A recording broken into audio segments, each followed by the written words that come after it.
Bueno, a los 15 años la verdad es que la relación con el dinero cambia bastante, ¿no? Muchos jóvenes ya no solo reciben la paga, sino que, bueno, gestionan su propio dinero, a veces tienen cuentas bancarias, usan tarjetas, compran por internet, vamos, que ya son actores en un mundo financiero que además es cada vez más digital, más complejo. Pero claro, la pregunta es, ¿están realmente preparados?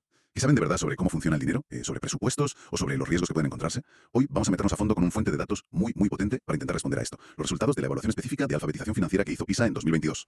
PISA, ya sabemos, ese gran estudio internacional que evalúa estudiantes. Pues esta vez puso el foco en las finanzas. Y ojo, que son casi 100.000 chicos y chicas de 15 años en 20 países y economías distintas. Y lo bueno de PISA, yo creo, es que no se queda solo en la teoría, ¿verdad? Mide cómo aplican lo que saben a situaciones pues más o menos reales. Efectivamente. El objetivo que tenemos hoy es precisamente desgranar qué nos está diciendo este informe sobre las competencias financieras de los adolescentes a nivel global. Queremos entender esas diferencias enormes que hay, no solo entre países, que las hay, sino también dentro de cada país, entre distintos grupos de estudiantes. Y sobre todo intentar identificar qué factores parecen marcar la diferencia, tanto en lo que saben como en cómo se comportan con el dinero. Vamos a ver qué funciona y dónde están los retos, digamos. Perfecto, pues entremos en materia.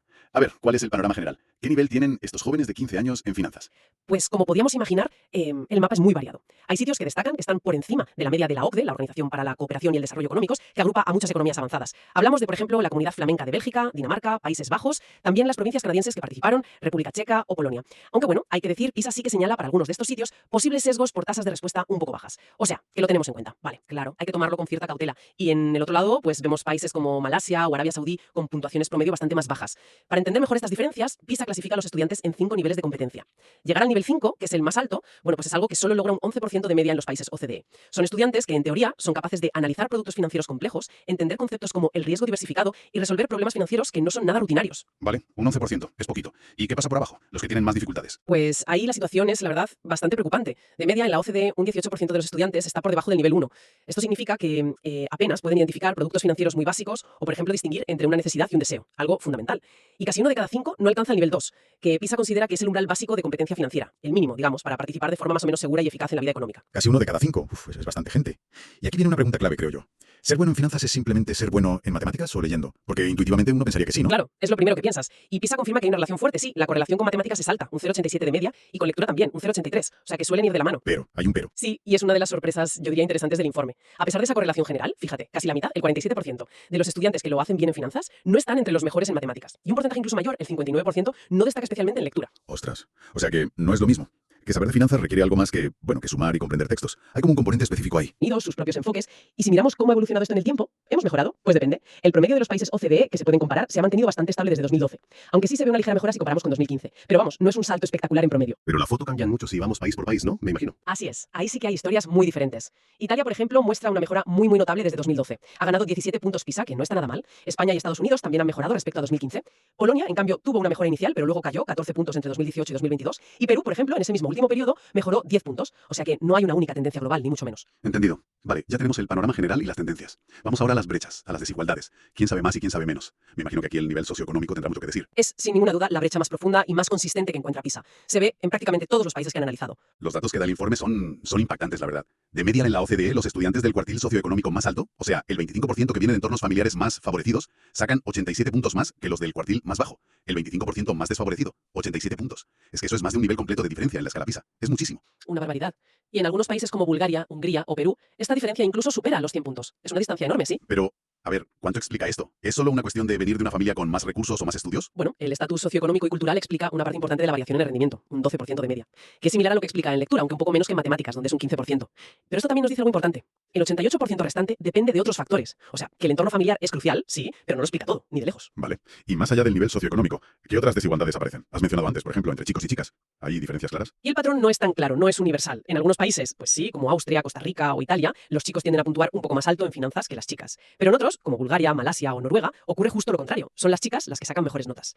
Lo que sí se observa como tendencia más general en la OCDE es que hay más chicos en ambos extremos de la distribución. O sea, más chicos con rendimientos muy bajos, pero también más chicos con rendimientos muy altos. Las chicas están como más agrupadas en el centro, digamos. Curioso. ¿Y el origen migrante? ¿Influye también? Sí, influye. De media en la OCDE, los estudiantes inmigrantes obtienen unos 15 puntos menos que los nativos. Y lo relevante aquí es que esta diferencia se mantiene incluso cuando ajustamos por el nivel socioeconómico.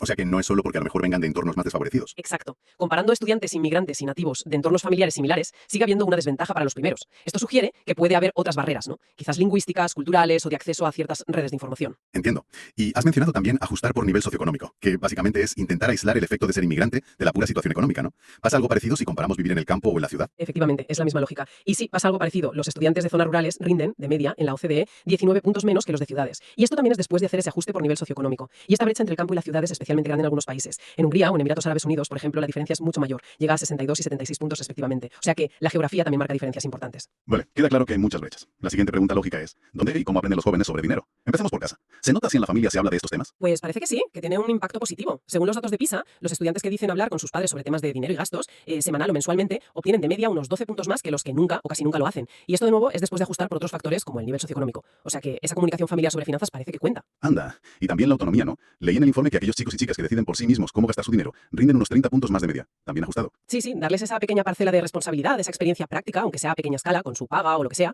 parece que les ayuda a aprender. Tiene sentido. Y si miramos a la escuela, ¿qué dicen los estudiantes que aprenden allí? PISA les preguntó si conocían ciertos términos financieros. Pues la mayoría, más de 2/3 en el promedio OCDE, dice que sí, que está familiarizado con palabras bastante comunes como salario, presupuesto o préstamo bancario. Suena lógico, son palabras que oyen más. Pero me imagino que la cosa cambia cuando los términos se vuelven más técnicos, ¿no? Totalmente. Ahí el porcentaje baja muchísimo. Menos de un tercio dice conocer conceptos como diversificación de inversiones, depreciación, la pérdida de valor de algo, dividendo o interés compuesto. Y aquí, ojo, volvemos a ver brechas. Significativamente más chicos que chicas dicen conocer estos términos más complejos. Y también, como era de esperar, los estudiantes de entornos socioeconómicos más favorecidos reportan conocer más términos en general, tanto los simples como los complejos. ¿Y qué tipo de actividades o tareas sobre finanzas recuerdan haber hecho en clase? ¿Qué es lo más habitual? Pues, según lo que ellos mismos contestan, lo más frecuente es explorar la diferencia entre necesidades y deseos. Un 67% de media dice haberlo hecho, o hablar sobre el propósito y el uso del dinero, un 64%. En cambio, lo menos habitual es que recuerden haber discutido sobre los derechos del consumidor financiero. Solo un 52% lo menciona. ¿Y dónde encajan estos temas? ¿En qué asignaturas se supone que lo ven?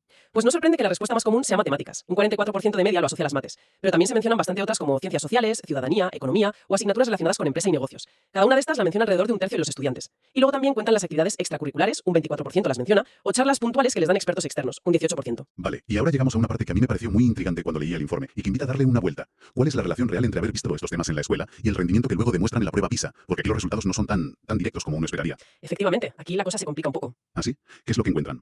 Pues lo que llama bastante la atención es que el simple hecho de reportar, de decir que han realizado tareas financieras en clase, a veces se asocia con un rendimiento ligeramente inferior al de aquellos estudiantes que dicen no haberlas hecho nunca. Y esto es después de ajustar por el nivel socioeconómico y otros factores del estudiante y de la escuela. Vaya, eso sí que es contraintuitivo total. ¿Cómo se explica? ¿Que las clases de finanzas sean contraproducentes? No puede ser. No, claro. PISA ofrece otras hipótesis que son mucho más probables. Una es que, lógicamente, los programas de educación financiera a menudo se dirigen de forma específica a los estudiantes que tienen más dificultades, que son los que parten ya de un nivel más bajo. Es normal que se centren en ellos. Otra posibilidad es que haya un sesgo de memoria. Quizá los estudiantes que tienen menos habilidades financieras son precisamente los que más recuerdan haber necesitado y haber recibido esas clases específicas, ¿no? De hecho, cuando se hace un ajuste adicional controlando también por el rendimiento general que tienen en matemáticas y lectura, esa asociación negativa prácticamente desaparece. Ah, vale, entiendo. Entonces no podemos concluir que la educación financiera en la escuela no sirva para nada, ¿no? No, para nada. Sería una conclusión totalmente errónea. El informe sí encuentra una relación positiva y clara entre el hecho de haber aprendido términos financieros específicos en la escuela y obtener una mejor puntuación en la prueba de alfabetización financiera. Y esto incluso después de todos los ajustes estadísticos. O sea que el conocimiento conceptual, aprender los conceptos, sí parece marcar una diferencia positiva. El reto está más bien en cómo se imparte esa educación y cómo aseguramos que sea efectiva para todos. Que no sea solo una cuestión de marcar la casilla de que se ha dado el tema en clase. Muy interesante esa distinción, sí. Pasemos ahora del saber más teórico al hacer práctico. ¿Cómo se comportan estos jóvenes de 15 años en su día a día financiero? Empecemos por el acceso. ¿Usan productos financieros? ¿Están ya metidos en el sistema? Pues están sorprendentemente integrados, la verdad. De media en los países OCDE, el 63% ya tiene una cuenta bancaria propia y el 62% dispone de una tarjeta de pago, ya sea de débito o prepago. Y en países como Dinamarca o los Países Bajos, estas cifras superan el 90%. O sea que ahí es prácticamente universal a los 15 años. Y el comercio electrónico es parte total de su vida. Un 86% de media ha comprado algo online en el último año. Una barbaridad. Y los pagos con el móvil, que es algo más reciente, también están súper extendidos. Un 66% de media en la OCDE los usa. Y de nuevo, más del 90% en un país como Dinamarca. Vamos, que son nativos digitales también en sus finanzas. La pregunta es, ¿cómo se relaciona este acceso y este uso con lo que saben? Y aquí, de nuevo, hay matices. Tener una cuenta bancaria o tener una tarjeta sí se asocia positivamente con el rendimiento financiero. Hablamos de entre 9 y 12 puntos más de media en la OCDE, siempre ajustando por otros factores. Parece que tener estas herramientas va un poco de la mano con un mayor conocimiento. Vale, eso tiene lógica. Pero intuyo que viene un pero. Lo hay, lo hay. Y atención a esto. Usar pagos móviles o enviar dinero a amigos o familiares con el smartphone se asocia negativamente con el rendimiento financiero en muchos países. Y esto, una vez realizados los ajustes, son unos 10 o 11 puntos menos de media en la OCDE respectivamente para quienes usan estas herramientas frente a quienes no. Otra vez algo contraintuitivo. ¿Por qué usar herramientas que son modernas, que son el futuro, se asocia a saber menos? No lo entiendo bien. Es una buena pregunta, sí. PISA no da una respuesta definitiva, pero sugiere algunas posibilidades. Quizás el uso de estas herramientas tan inmediatas, tan fáciles, fomenta un comportamiento más impulsivo y menos reflexivo con el dinero. O tal vez indica un uso menos supervisado por los padres en comparación con usar una tarjeta física o ir al banco.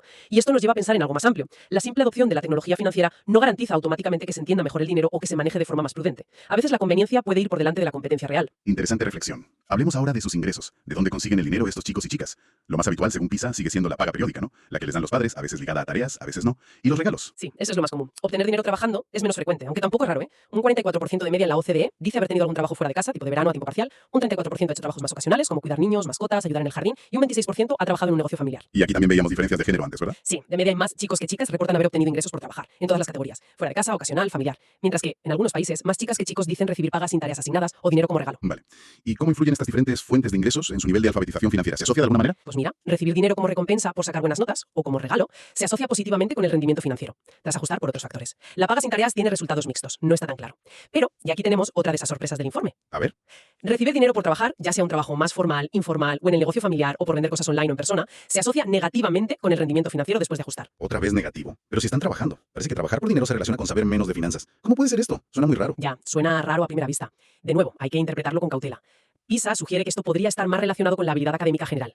De hecho, la relación negativa se atenúa mucho si controlamos también por el rendimiento en matemáticas y lectura. O, quizás más importante, podría estar relacionado con la necesidad económica. Es posible que los estudiantes que necesitan trabajar desde jóvenes pues tengan menos tiempo o menos energía para dedicar al estudio en general, o que provengan de entornos donde la urgencia económica del día a día prime sobre la planificación financiera a más largo plazo. Ah, vale. Visto así tiene más sentido. Que no sea el trabajo en sí, sino las circunstancias que les llevan a trabajar tan pronto. Exacto. Y esto nos plantea una cuestión importante sobre cómo apoyar mejor, también en lo financiero, a estos estudiantes que ya tienen responsabilidades laborales. Claro.